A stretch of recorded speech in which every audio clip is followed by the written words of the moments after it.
कक्षा में आप सभी का स्वागत है। आज हम रघुवीर सहाय की कविता चिथड़ा चिथड़ा में की व्याख्या करेंगे। अब देखो बाजार में एक ढेर है चीथड़ों का। ये कविता यथार्थवादी कविता है।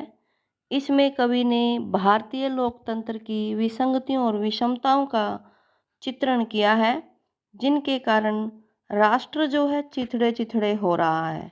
कवि ने एक गरीब व्यक्ति की स्थिति के माध्यम से भारत की स्थिति को उजागर किया है। अब देखो बाजार में यानी संसार रूपी बाजार में एक ढेर है चिथड़ों का ढेर लगा हुआ है, यानी विषमताओं की कोई कमी नहीं है।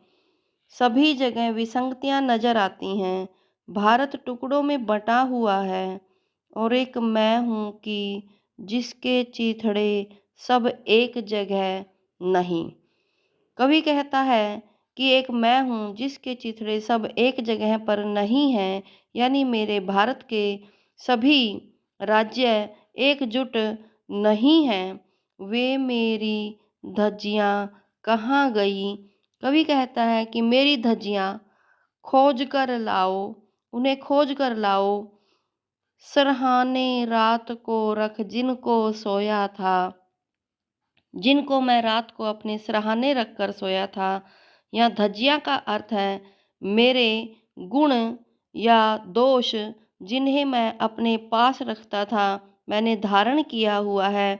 अब वह मेरे गुण बिखर गए हैं। डप कागजों में से मैं चिथड़ा हो गया हूँ। मेरा यही परिचय था और मैं अब चिथड़ा चिथड़ा हो गया हूँ, कागजों में ढक गया हूँ। यह मेरी पहचान है चिथड़ा चिथड़ा मैं। मेरा चिथड़ा चिथड़ा हो जाना ही मेरी पहचान है, यानी मैं टुकड़े टुकड़े हो चुका हूँ। गरीब व्यक्ति जीर्ण शीर्ण जीवन व्यतीत करता है। मैं जानता हूँ कि मैं एक हूँ, एक अदद। कवि कहता है कि मुझे यह एहसास है कि मैं अपने आप में एक विशिष्ट व्यक्तित्व हूँ, पर मैं उन चिथड़ों को देखना चाहूँगा। जो हमारा देश है विभिन्न टुकड़ों में बँटता जा रहा है, उन टुकड़ों को देखना मेरी विवशता हो गई है। यानी भारत के भाषा के आधार पर या धर्म के आधार पर विभिन्न राज्यों में जो बंटवारा हो रहा है, कवि उस पर अपना दुख व्यक्त करता है कि उसे टुकड़ों में विभाजित न होने दो, सब भारतवासी एक रहो, उनको जमा करो। कवि कहता है कि मेरे उन चिथड़ों को जमा कर लो। अरे कुछ मेरे हैं और कुछ मेरे नहीं हैं, उनमें से कुछ तो मेरे हैं और कुछ मेरे नहीं हैं। वे मेरी धज्जियाँ नहीं हैं, पैबंद थे। वे मेरे धज्जियाँ न होकर केवल कारियाँ हैं, कमियाँ हैं, यानी मेरे गुण न होकर मेरे दोष हैं। लोग शान शौकत दिखाते हैं दुनिया भर के चिथड़े जोड़कर। दुनिया के लोग अपनी झूठी शान शौकत दिखाने के लिए अनेकों प्रकार के कपड़े जोड़ते हैं।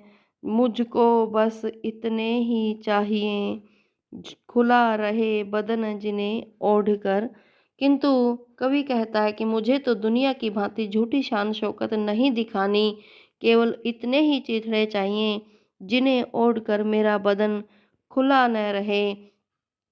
अर्थात भारत विभिन्न टुकड़ों में विभाजित होकर जो अनेकता में एकता की हम बात करते हैं, उसे कायम रखने में सभी सहयोग करें।